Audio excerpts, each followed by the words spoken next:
আমরা ধর্ম মন্ত্রণালয়ে একজন রত্ন পেয়েছি আলহামদুলিল্লাহ, ডক্টর আফম খালিদ হোসেন। উনি বাংলাদেশের ইতিহাসে সর্বপ্রথম কোনো ব্যক্তি যিনি যোগ্য, বিজ্ঞ এবং প্রাজ্ঞ, তিনি ধর্ম মন্ত্রণালয়ের দায়িত্ব নিয়েছেন। তো তিনার কাজটা কিন্তু একটু কঠিন, আপনারা জানেন। তিনি চেষ্টা করছেন যে ইমামদেরকে মসজিদ নীতিমালা দিয়ে হেল্প করার জন্য।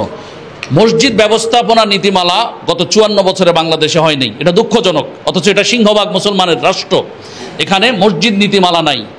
মসজিদ ব্যবস্থাপনা নীতিমালা যদি থাকতো, আজকে লাখ লাখ টাকা দুর্নীতি করে মসজিদের সভাপতি সেক্রেটারিরা খেয়ে ফেলতে পারতো না, যদি এই নীতিমালা থাকতো। আজকে বহু মসজিদের সভাপতি সেক্রেটারি এমন আছে, মসজিদ ফান্ডের টাকা দিয়ে মাদক ব্যবসা করে। বহু মসজিদ ফান্ডে মসজিদ সভাপতি সেক্রেটারি আছে, মসজিদের টাকা সুদে ঘুষে লাগায়, সুদের উপরে লাগায়, এরকম অনেক আছে। আমরা তাদেরকে ধরতে পারছি না আইন না থাকার কারণে।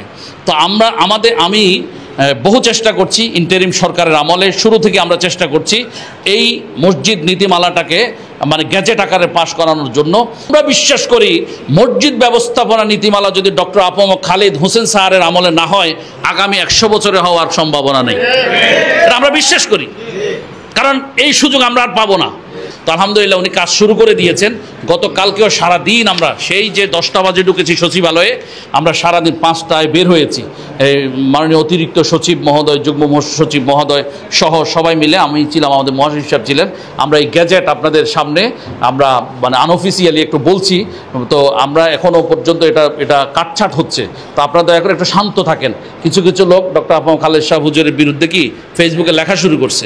হ্যাঁ, যারা লেখা শুরু করছেন ওনাকে বাজেভাবে আপনারা ওনাকে বক্তব্য দিয়ে হ্যারাসমেন্ট করার চেষ্টা করছেন, ওনার মান সম্মান ওনার ক্ষুণ্ণ করার চেষ্টা করছেন। আমি করজোর অনুরোধ করছি, দয়া করে এই এত বুজুর্গ একজন ব্যক্তিকে বেইজ্জতি করবেন না, কারণ উনি কাজ করতেছেন। আমি এই কাগজটা এখানে পড়বো না, আমি শুধু আনছি এই জন্য, আপনাকে দেখানোর জন্য আনছি যে কাজ চলতেছে। একটু ধৈর্য ধরেন, কাজ চলতেছে। ইনশাআল্লাহ অল্প কয়েকদিনের ভিতরে গ্যাজেট হয়ে যাবে। আর গ্যাজেট হলে আপনাদের বেতন ভাতা, যাবতীয় সুযোগ সুবিধা, ছুটি সব কিছু আপনারা পাবেন ইনশাআল্লাহ। এমনভাবে পাবেন আপনারা খুশি হয়ে যাবেন, ইনশাআল্লাহ।